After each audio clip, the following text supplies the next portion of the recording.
यह घटना पोरबंदर की है। यह सत्य घटना सोनल नाम की एक लड़की की है। सोनल एक मध्यम वर्गीय परिवार में जन्मी और पली बड़ी। अपने स्कूल के दिनों में सोनल काफी होशियार छात्रा रही। घर में माता पिता की हर बात मानना और घर परिवार के काम काज में हाथ बटाना सोनल का स्वभाव था। जब सोनल 12वीं कक्षा में थी तब एक दिन अपनी सहेली के साथ पोरबंदर के समंदर किनारे घूमने गई। समंदर किनारे दोनों सहेलियां पानी में पैर भिगोने और बातें करने में मस्त थीं।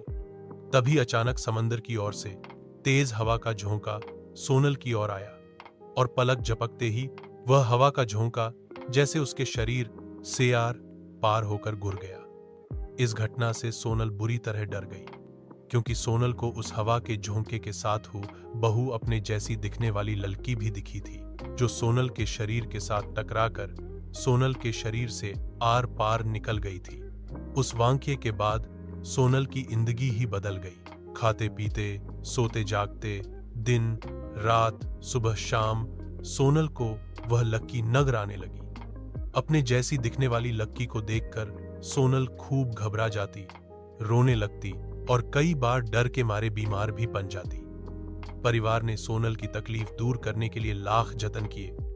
पूजा पाठ, हवन, दान धर्म और अन्य कई सारे इलाज किए, पर कोई मरहम सोनल के काम ना आ सका।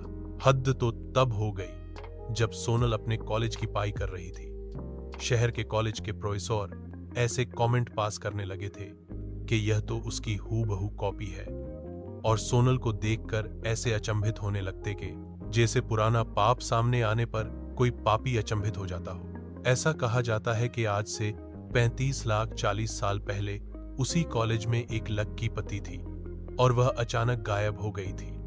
माना जाता है कि कॉलेज प्रशासन से जो है कुछ लोगों ने उस कक्की को अगवा करके उसका बलात्कार करके उसे मार दिया था और उसके शरीर के कुछ टुकड़े कॉलेज की जमीन में दफना दिए थे और कुछ समंदर किनारे फेंक दिए थे। उसी लड़की की आत्मा सोनल को दिखती रहती है और अपने लिए इंसाफ चाहती है। सोनल आज भी अपने जीवन में कभी कभी उस लड़की की परछाई देखने का अनुभव करती है, पर अब सोनल ने अपने डर का सामना करना सीख लिया है और इस बात को समझ लिया है कि अगर हकीकत में ऐसी कोई दुखदाई घटना उस लड़की के साथ हुई होगी तो समय आने पर उस राज से पर्दा उठेगा और दोषियों को सजा मिलेगी।